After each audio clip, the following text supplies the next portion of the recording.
The night I joked about wanting a wife, I didn't expect a vampire Warbride to appear on my doorstep. But then again, nothing about my life had been normal lately. It had started with a casual conversation at the bar. My friends were drinking, laughing, and making the kind of small talk that passes for conversation in a city that never slept. I swear, man, I'm getting too old to be single, I said, swirling the amber liquid in my glass. I wouldn't even mind a wife at this point. Somebody to boss me around, keep me in line. I laughed, and so did my friends, assuming it was a typical drunken exaggeration. Yeah, sure, you and a wife, laughed Danny, slamming his hand on the table. You can barely handle your own life. Imagine a wife trying to get you to put on pants before noon. I grinned. Exactly. But seriously, wouldn't it be wild if some mysterious, otherworldly woman just appeared at my door and said, "You're mine now?" I waved my hands theatrically. That'd spice up life. The words had barely left my mouth when a chill swept through the bar. The laughter died down, replaced by a strange, uneasy quiet. The bartender, a tall, thin man with too many years behind the counter, froze mid-pour. He looked at me with an expression I couldn't quite read, half alarm, half amusement. "Careful what you joke about, friend," he muttered, then went back to polishing glasses. I shook it off. Maybe I'd had one too many. Maybe it was just one of those nights where the wind howled too loud outside the window. I didn't think anything more of it. The first sign that something extraordinary was coming happened 2 nights later. I had been alone in my apartment, watching reruns of old space operas and trying to forget my own loneliness. The rain beat against the windows, a rhythmic patter that was oddly comforting. I was halfway through a bowl of instant noodles when there was a knock at the door. "Who the hell?" I muttered. I wasn't expecting anyone. My neighbors didn't usually knock unless something was on fire. I opened the door, and my words caught in my throat. There she was, a woman, tall and impossibly beautiful, standing in the shadows of my doorway. Her skin was pale, so pale it almost glowed against the dim hallway light. Her eyes were a shade of red that seemed to pierce straight through me. She wore an armor-like dress of black leather and silver, intricately decorated, almost ceremonial. Her hair was long, black, and seemed to float around her as if caught in an unseen wind. And in her hand, she held a sword that shimmered faintly, humming with a strange, otherworldly energy. "I heard your joke," she said. Her voice was soft but carried a weight that made the air in the room tremble. "And I've come to answer it." Answer it?" I asked, blinking rapidly. "You mean a prank? A cosplay or something?" She shook her head. "No joke. I am a Warbride. I take those who call for me, even in jest. You have invited me." I laughed nervously, thinking I was still dreaming. "Right, okay. Yeah, Sure. you're a Warbride. Totally normal." She stepped inside anyway, her boots silent against the hardwood floor. The air seemed to shift as she moved, carrying with her a scent that was both intoxicating and dangerous, like roses mixed with the metallic tang of blood. "You have 24 hours to accept me," she said, placing the sword on my coffee table with a soft clink. "After that, well, refusal is not an option. My kind does not take lightly the words of humans." I stared at her, my mind racing. "Okay, wait. What do you mean by my kind? Like vampires? Or what exactly are you?" She smiled, a small, predatory curve of her lips. "Vampire. Warbride. Champion of the night. And soon yours." That night, sleep was impossible. Every shadow in my apartment seemed to twitch. Every creak of the floorboards sounded like her footsteps. I didn't know if I was terrified or thrilled. By morning, she was still there, sitting cross-legged on my couch, staring at me like I was both prey and prize. "I can teach you," she said suddenly, breaking the silence. "How to survive in this world, how to fight, how to live beyond what you thought possible. Teach me?" I choked on my coffee. "I'm just a guy who makes terrible jokes and orders too much takeout." "Exactly why I chose you," she said with a grin that sent shivers down my spine. "Ordinary humans rarely have the courage to joke about desire. They are too scared. You are brave enough." I laughed, but it was hollow. Part of me wanted to tell her to leave, but another part, the part one had never admitted even to myself, wanted to see what this could be. And so I agreed. The next few days were surreal. She taught me things I didn't think were possible. Swordplay, night vision training, ancient languages, tactics that had been honed over centuries of vampire wars. She wasn't cruel in her teaching, but she was relentless.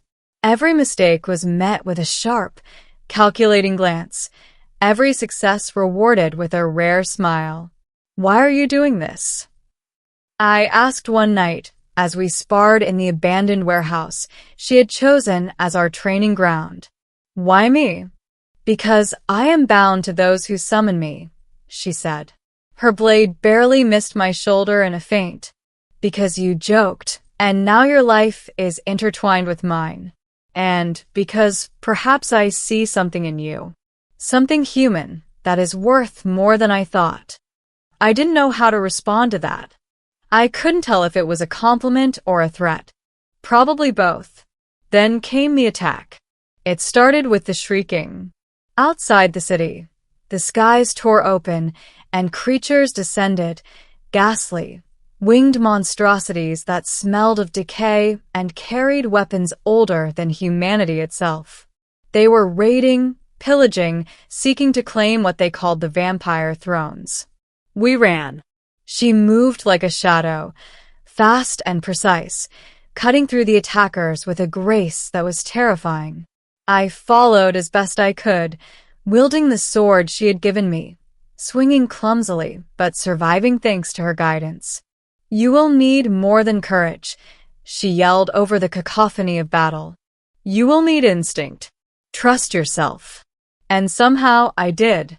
Somehow I fought and I survived. When it was over, the city was scarred. Buildings burned. Streets were littered with bodies. But we stood, bruised and battered, victorious. She looked at me then, her eyes gleaming red in the moonlight. "You have proven yourself," she said softly. "Not just to me, but to the night itself." After that, things changed. I wasn't just a man with a joke anymore. I was her partner, her Warbride's companion, trained to survive alongside a being far older and far deadlier than anything I had imagined. We didn't speak much about the future. She didn't need words. Her presence was command enough. But sometimes, late at night, she would lean close, brushing a pale hand against mine, and I could feel the warmth, or whatever passed for warmth in her kind, between us. "You never thought this would happen," she said one night as we sat on the rooftop, overlooking the ruined city. "You joked. And yet here we are." I laughed softly, shaking my head. "No. Never. And yet, I wouldn't change a thing." She smiled, revealing a hint of fangs, and for the first time, I understood. Some jokes summon more than laughter. Some wishes summon destiny. Weeks turned into months.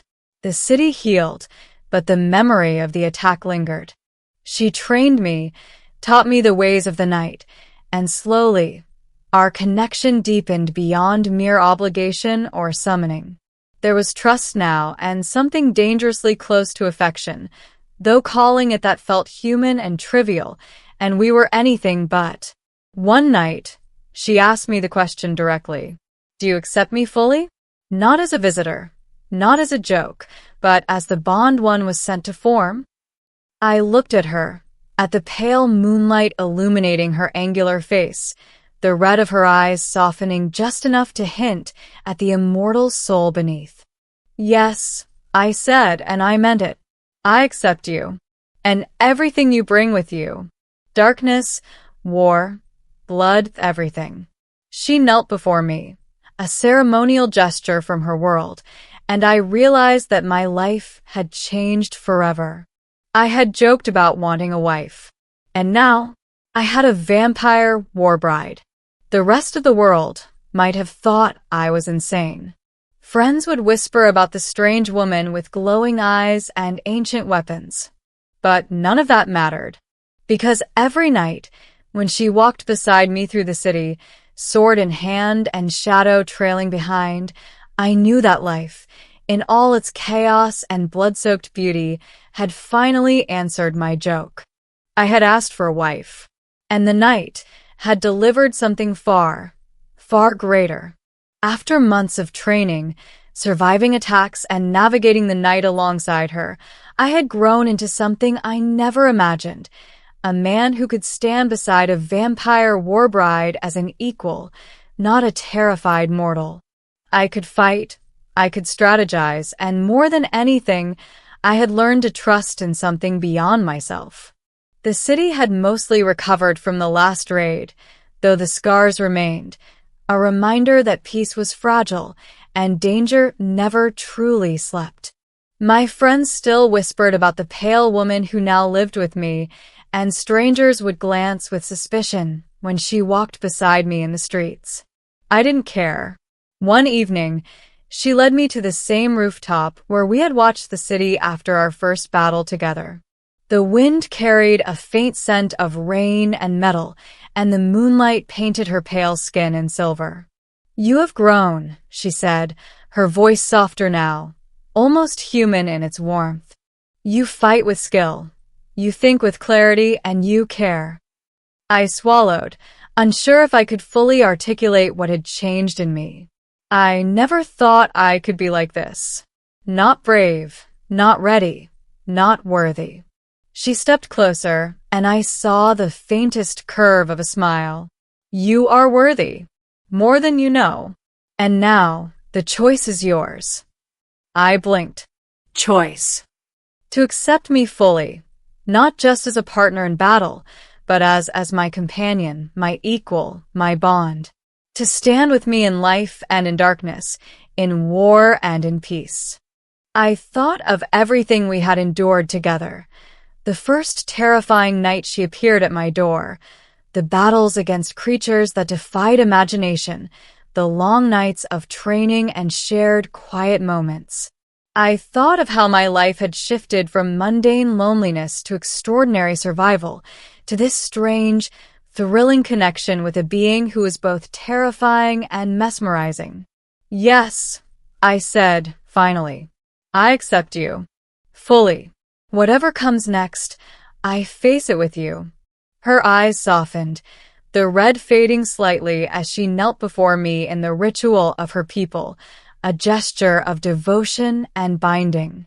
I placed my hand over hers, feeling an unspoken promise pass between us, a promise forged not in words, but in trust, courage, and shared survival. The wind swirled around us, carrying away the shadows of past battles and bringing a quiet peace. For the first time, I understood the depth of the world she came from, the endless struggle, the weight of immortality, the endless night. And I also understood my place within it, not as a mortal left behind, but as someone who had chosen to step into darkness and had found strength, love, and purpose there. In the weeks that followed, we trained together not for survival alone, but for building something more, a life intertwined, a bond that could withstand the storms of our world. The vampire clans had taken notice of our union, some with curiosity, others with wariness. But she and I stood firm, united by choice, loyalty, and the unspoken promise of companionship. One quiet night, she leaned against my shoulder as we watched the city lights flicker. "Do you remember the night you joked about wanting a wife?" she asked softly.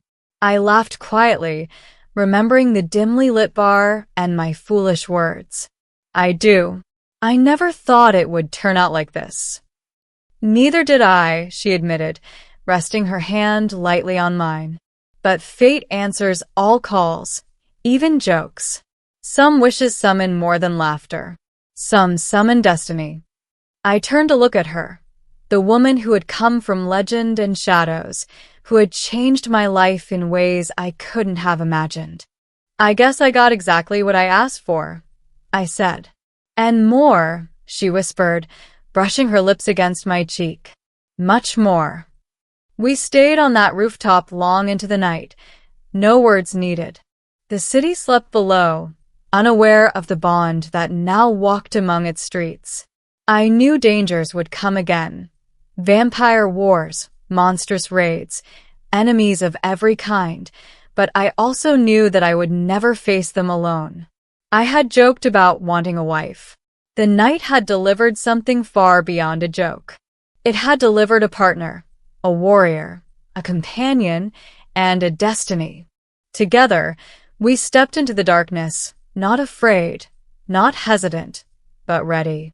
For in the end, the world would learn that even a mortal man and a vampire warbride could stand united against anything. The stars above seemed to shine brighter that night, as if witnessing our bond.